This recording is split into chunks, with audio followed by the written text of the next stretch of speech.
Okay, it is time for us to have a very candid conversation about an emergency contraceptive pill. But before we do that, I want to do a little bit of housekeeping. So, first and foremost, my intention is to inform you and not to offend you.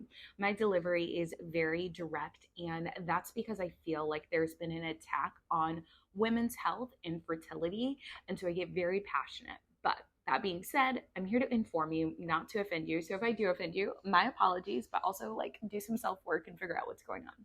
Second, we are going to talk about this as a problem, but I promise I will provide you with solutions because problem solution orientation is definitely missing in our world. Last but certainly not least, what you choose to do with your body is entirely up to you. I just want to make sure you are fully informed, and that is it. That is all. So, a few days ago, I was scrolling through TikTok and I was served an ad that said, this is a better solution, or better yet, an alternative to hormonal birth control. Her name is Julie. So, I click on this ad to see what it's all about. And I go to the website and it says, for a better morning after. Julie is a one-step tablet that helps stop a pregnancy before it starts.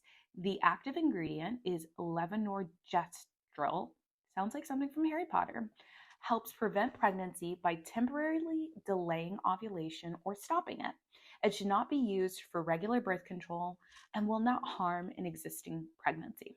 So naturally, I'm like, let's look at this active ingredient a little bit closer. And lo and behold, here is what I found out. This is the same active ingredient that can be found in Plan B as well as Take One. And upon looking further into this ingredient, it is a progestin based ingredient. It's progestin, which is a synthetic form of progesterone, which is the same thing that is often found in pills, in the IUD, in the shot, in the ring, and so on and so forth. And in case you don't know, the things I just named are forms of hormonal birth control. And therein lies my issue. You were saying this is an alternative to hormonal birth control when really it's basically hormonal birth control. Not to mention, it's doing what hormonal birth control actually does, which is disrupting the HPG axis in the body. Okay, there we have the problem. The fact that it is disrupting our HPG, but even on a deeper level, is the fact that it's being marketed as an alternative to hormonal birth control when it has the same toxic ingredient as hormonal birth control. What are we doing? Okay, but it gets better. The fact that this is being marketed as an alternative to hormonal birth control when it has the same active ingredient as hormonal birth control is honestly ridiculous. Furthermore, when you look into progestin-based birth controls, most of them are developed off of testosterone, meaning that you're going to have some masculinity that perhaps you don't want. I'll leave it at that. So I think that's really important to note as well. And last but not least, I find it interesting that it doesn't address how ovulation works in relation to sperm and how sperm can be in your uterus for up to 5 days and into the fallopian tubes for up to 7 days. So efficacy wise, what are we doing? As I stated before, I'm really not the kind of person who's going to talk about a problem and just omit solutions. Let's talk about some solutions. So, on the brand side of things, I think it'd be really great if the brand actually did education around the menstrual cycle and ovulation. Like, give it to us. We need it. Second, be honest about the fact that this is the same active ingredient as hormonal birth control. I'm sure people would still take it even if they knew that, but like the transparency is like super super key in this day and age, because the last thing people want to do is like find out stuff like this from someone like me. Like I would do that if I was the brand. Just be like straight up about like, this is our product, this is how it works, this is the same thing as this.